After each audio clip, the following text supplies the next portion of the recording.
A uniform cube is subjected to a volume compression. Okay. Each side is decreased by 1%.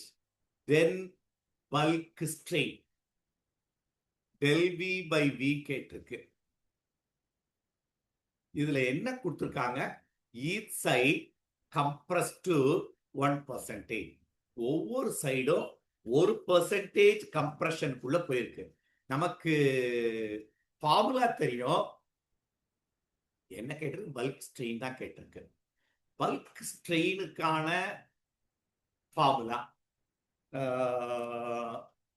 Formula நம்ம K வச்சு சொல்லிடலாம். ஆனா அவன் கேட்டது ஒவ்வொரு சைடு 1% டிகிரிஸ் ஆச்சுன்னா வால்யூம் ஸ்ட்ரெயின் என்ன நடந்திருக்குன்னு தான் கேட்டிருக்கு. உனக்கு வால்யூம் ஸ்ட்ரெயினுடைய ஃபார்முலா நமக்கு நல்லா தெரியும். என்ன ஃபார்முலா நமக்கு தெரியும்? வால்யூம் ஸ்ட்ரெயினுடைய formula okay, K will be equal to dP by del V by V. இதான ஃபார்முலா. அப்போ ஒரிஜினல் வால்யூம்க்கு என்ன ஃபார்முலா? எல் கியூபா? It's a cube. அப்போ change in volume by original volume எடுத்தா என்ன வரும்? இதேதான் 3 into del L by L. இதான ஆன்சர்.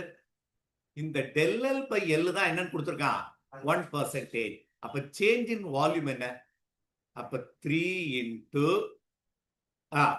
1 by 100. அதான் அர்த்தம்டா கண்ணு. 1% 1 by 100 தானே. அப்ப ஆன்சர் என்ன வரும்? 0.03 தான் del V by volume. Subject each side decrease the bulk strain. Percentage of change in strain கேட்கல. நேரா அவன் கேட்டது del V by V தான் கேட்டிருக்காங்க. Answer is 0.03 is the answer. இன்னொரு தடவை சொல்றேன்.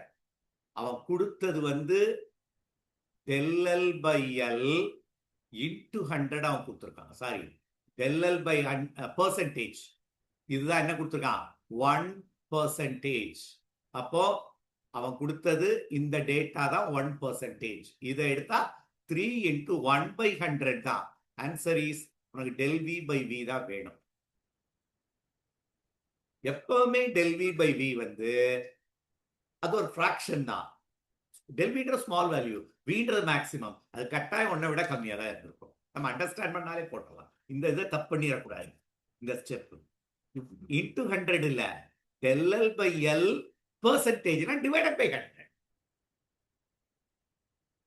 ஆன்சர் தான். அடுத்த